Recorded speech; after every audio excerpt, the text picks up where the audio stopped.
I'd moved to a new town. This was a much nicer, cleaner, quieter town than the one I lived at before. Not the sort of town you'd expect to have things wrong with it. It was a very big public park right in the center. It housed rows upon rows of swings, slides infested with snake-like tunnels that weaved in and around the playground, providing a maze for children to lose themselves in their games. There was even a functioning merry-go-round which seemed to always be slightly turning, inviting the children to hitch a ride on its platform of twirls. I have to emphasize on the fact that it was a quiet, peaceful town. The kind of town where kids could leave the house on their own and take the short journey to the park.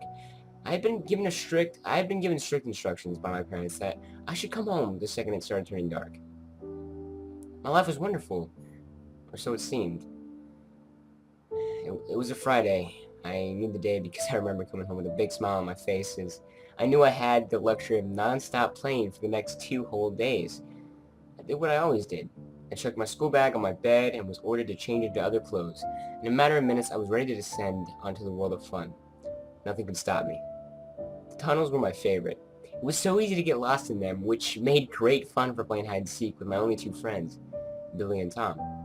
They were both in my class, and we, like many 8-year-olds, loved any game that filled us with pure adrenaline. We were going to play murder. I don't expect anyone to know this game. We made it up. The rules were very simple to hide and seek. The rules were very similar to hide and seek, except when the one seeking found you, they had to quote-unquote murder you. Pretend, obviously.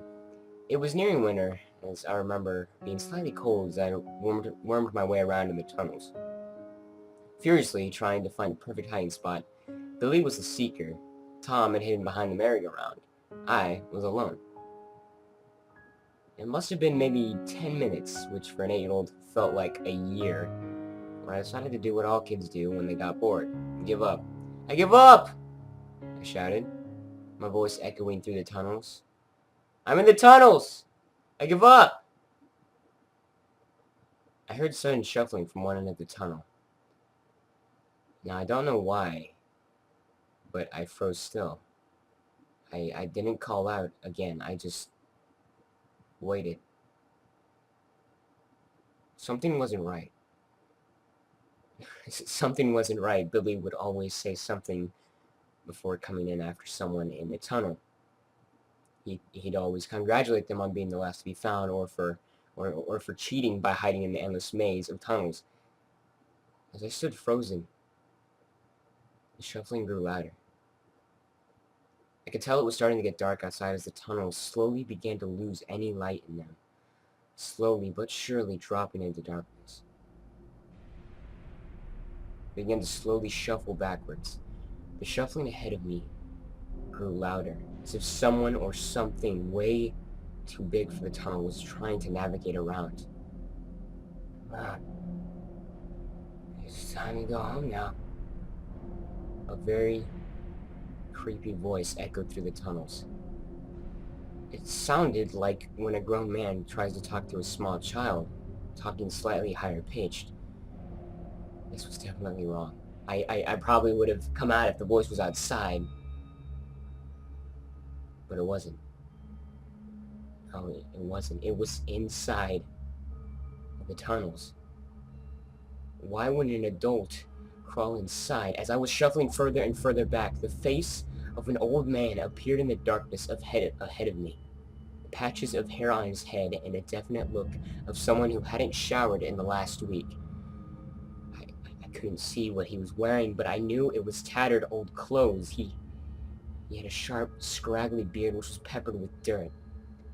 The second we made eye contact, he just smiled at me.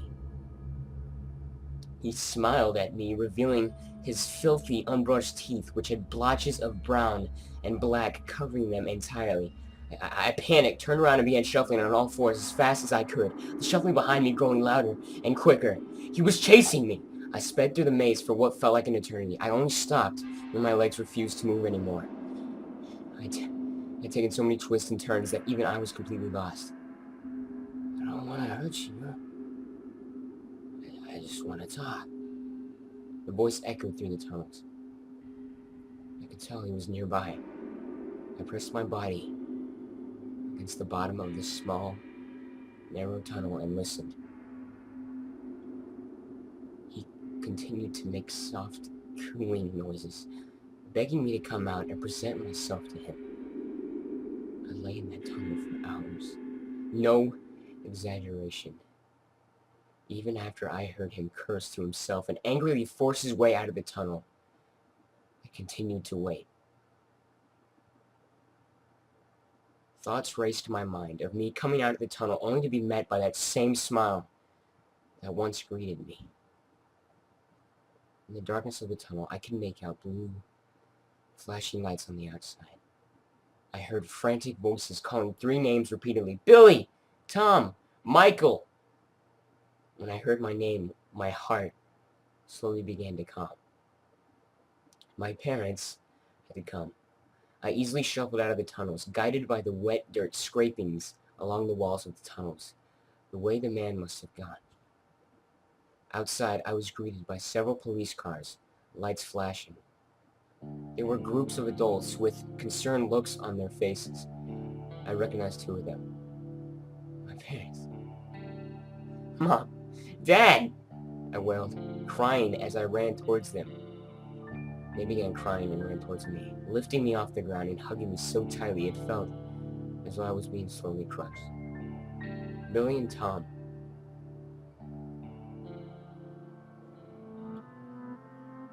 Billy and Tom were taken that evening.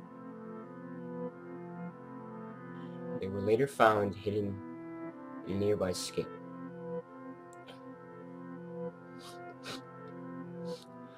Mutilated. They had been brutally massacred. Their skulls had been caved in with apparently a large iron bar, and their bodies had deep cuts everywhere.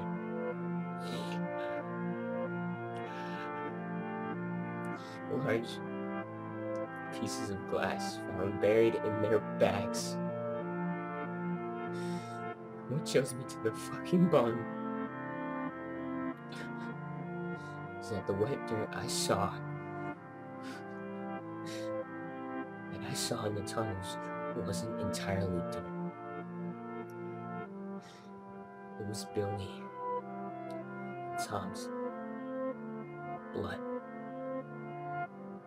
After slaughtering my 2 best friends, my only best friends, making eye contact with me in that tunnel,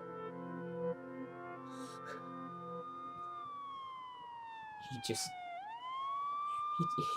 smiled. He just smiled. He had won the game.